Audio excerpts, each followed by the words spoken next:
E aí, pessoal, tudo bem? Sejam bem-vindos para mais uma mini aula de Telecom da Loucos da Telecom em parceria com a Telecom Academy. Mas antes eu gostaria de fazer um agradecimento para os patrocinadores que tornam tudo isso possível. A CG3 Telecom, que é fabricante de ferragens, a Maxprint ISP, que é a melhor solução para o seu provedor, a Global 8 Representações, que representa equipamentos Huawei, e a Atos Networks, que é responsável pela proteção do seu provedor, protegendo o seu provedor contra ataques DDoS e muito mais. Dito isso, meus amigos, bora pro vídeo. Olá pessoal, no vídeo de hoje nós vamos falar sobre a evolução das redes móveis. Como você pode ver aí na figura, diversos tamanhos, diversos modelos de aparelhos que foram utilizados no decorrer dos anos. Isso tende a mudar de uma forma significativa com a chegada do 5G. Vamos passar rapidamente sobre essa evolução, sobre esses temas, o que foi evoluindo de uma geração para outra.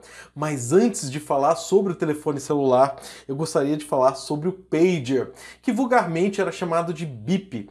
Lá nos anos 90, antes de surgir o telefone celular, a única forma da gente se comunicar com pessoas que não estavam em estabelecimentos fixos, ou seja, que dependiam de uma linha fixa, era através de um bip ou de um pager, que era um dispositivo, um aparelhinho que a gente levava, muitas vezes pendurado no cinto, como vocês vão ver aí na sequência, e você recebia uma mensagem limitada, com um número de caracteres limitado.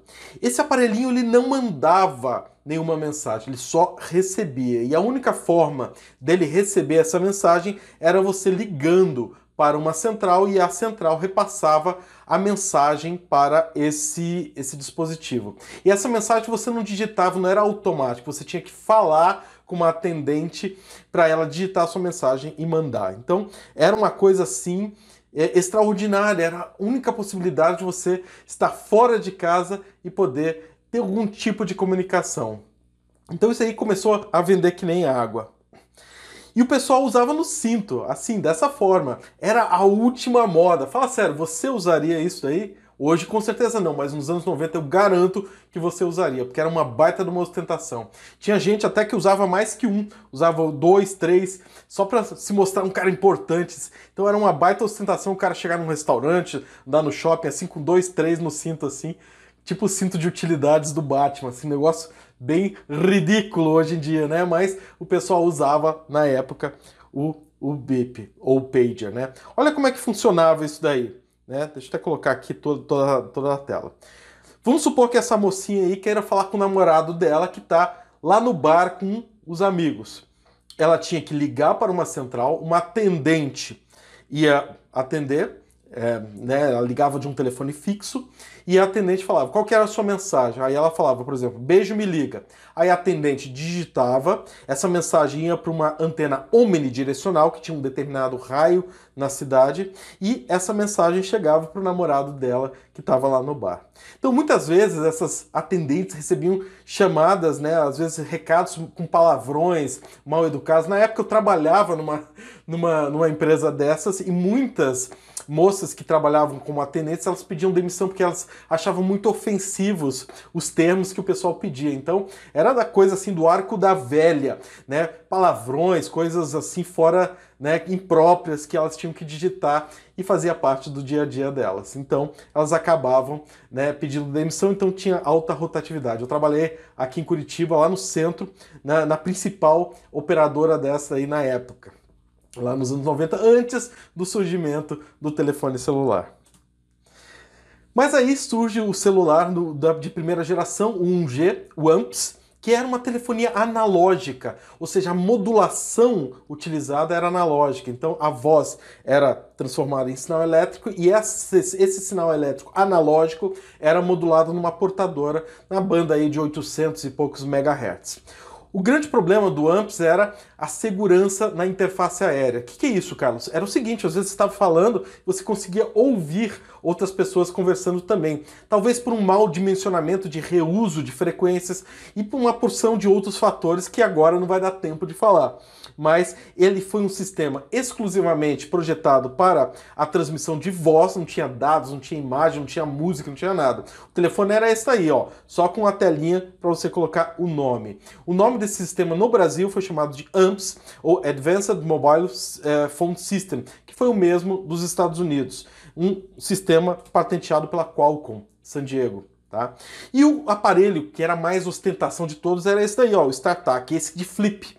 Então quem tinha o celular de flip era o cara que tinha grana. Olha ali a figurinha, o cara, eu tenho um StarTAC flip. Na época, a mulherada achava, nossa, o cara tem um StarTAC de flip. Então, esse daí que era o ostentação, custava muito dinheiro, tá? O da Motorola. Então, as limitações da primeira geração era a segurança. Você falava e acabava ouvindo a chamada de outras pessoas, a modulação era em FM, ou seja, você com qualquer receptor FM que você tinha na banda de 800 e poucos megahertz, você conseguia ouvir a conversa das outras pessoas. Então, cara, terrível a questão da segurança. Bateria não durava muito, os modelos dos equipamentos, dos aparelhos eram mais pesados e a bateria, cara, pouquíssimo tempo. Somente voz, não tinha dados, imagem, nem nada disso, e o roaming era limitadíssimo. O que é roaming? Era a possibilidade de você pegar o seu celular e falar em outra cidade, em outro país, ou alguma coisa assim. Então não tinha como você utilizar fora da sua região. Então essa era uma das limitações do 1G ou da primeira geração. Aí veio a segunda geração, lá no finalzinho dos anos 90, comecinho do ano 2000, que era, primeiro no Brasil veio o TDMA, CDMA e depois que veio o GSM.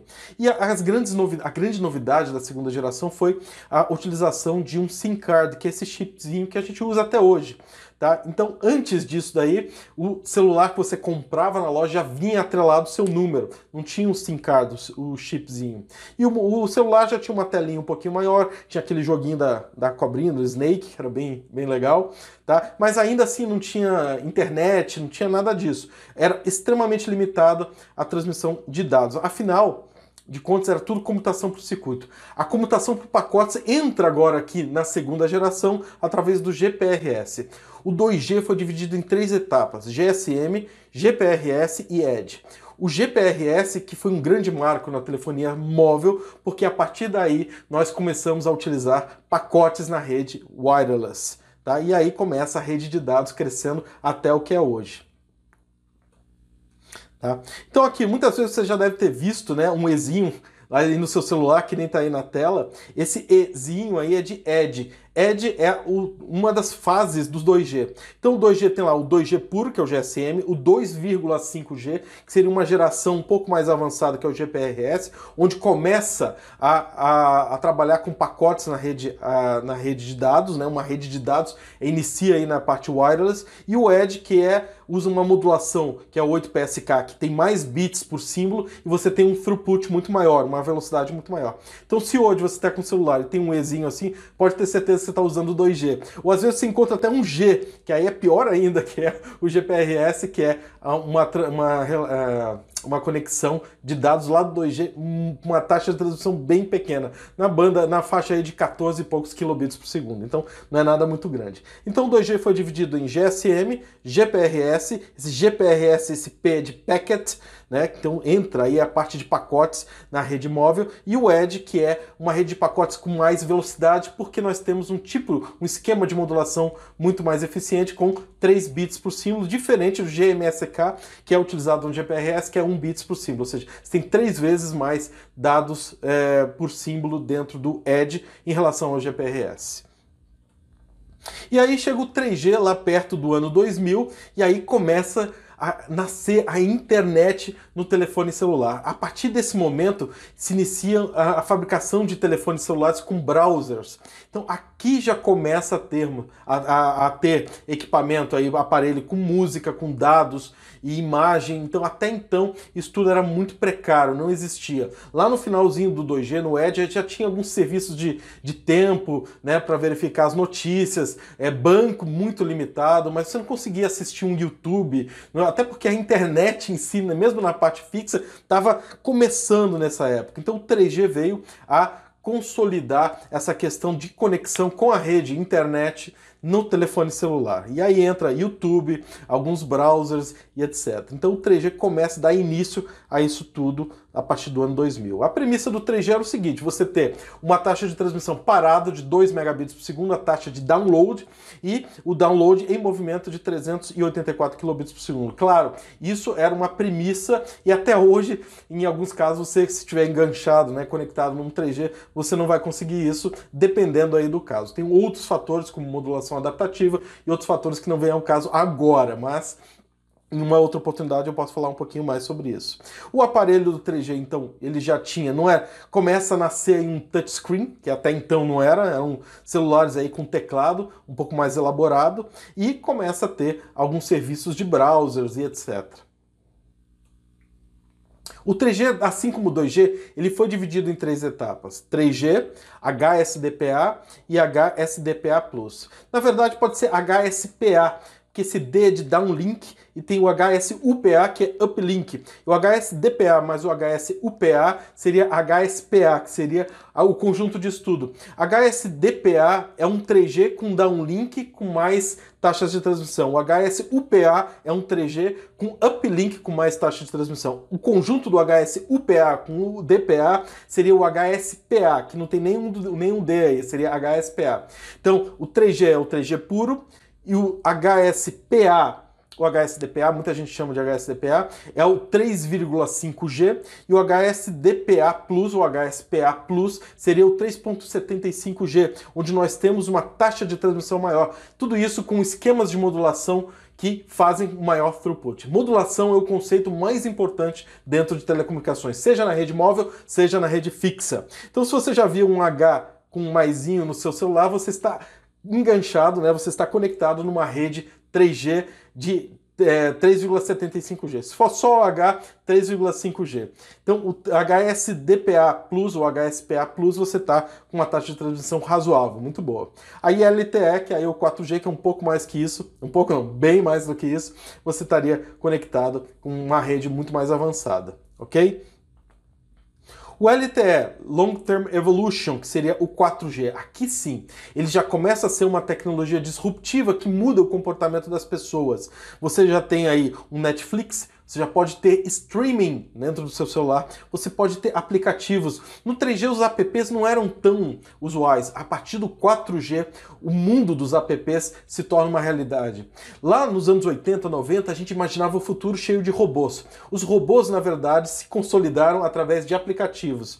Então, por exemplo, o WhatsApp, Uber, esses aplicativos aí mudaram a forma de comportamento. E isso é o conceito de disruptivo. Você quebra um padrão, né? Você rompe, por isso disruptivo. Você rompe um padrão de comportamento e o 4G já começa a quebrar esse padrão de comportamento. Se você chegasse lá em 2007 e chegasse para um taxista, olha, vai chegar aí o 3G, 4G, que pode ameaçar o seu trabalho. Ele ia dar risada de você. Na verdade, isso realmente aconteceu. Então, ocorre uma disrupção do padrão de comportamento das pessoas. Então, aqui nós temos, né, o surgimento de várias tecnologias. O 4G foi um grande avanço em relação ao 3G. Então, hoje que a gente vive ou está vivenciando isso, a gente não se dá conta, porque esse negócio acontece no dia a dia. Mas se você olha de uma forma macro, a gente começa a comparar como era o mundo há 15 anos atrás, era muito diferente nessa questão de tecnologia. Então o 4G, ele começa a ter tecnologias de múltiplo acesso como o OFDMA, que já é uma viagem, não dá para falar aqui nesse videozinho rapidinho, mas ele começa a quebrar padrões e ter serviços que até então não eram possíveis.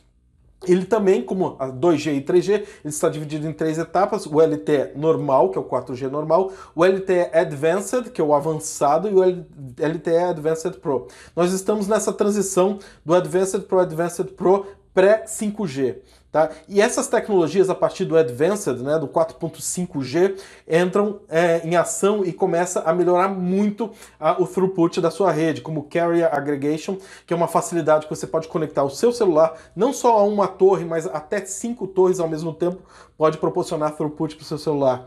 MIMO, múltiplo input, múltiplo output, várias antenas no seu celular e na torre. Smart antenas e OFDMA são algumas características do LTE que fizeram a diferença e tornaram possíveis todos esses avanços de aplicativos de streaming em alta velocidade. E por último nós temos o 5G, que vai ficar para a nossa próxima aula, que já ficou um pouco mais longa essa daqui, que sim, é uma rede disruptiva e tem como objetivo conectar as coisas com outras coisas e as pessoas com as coisas, porque todas as pessoas no 4G já estão conectadas. Aí o próximo passo é conectar as coisas, ok? E aí a gente vai falar um pouquinho sobre IoT e carros autônomos. Então, se você gosta desse tema de redes móveis, a Telecom Academy tem um curso de redes móveis de 1G ao 5G, onde a gente aborda mais especificamente a parte de acesso e de core de todos esses elementos. As inscrições estão abertas por tempo limitado, então corra lá e faça a sua inscrição. Um grande abraço e até a próxima aula. Então é isso aí que eu queria mostrar para vocês. Eu espero que esse vídeo tenha sido útil. Se foi, por favor, compartilhe para pessoas que você acha que pode ser útil também. Não deixe de acompanhar a Telecom Academy em suas mídias, Facebook, Instagram, YouTube e LinkedIn.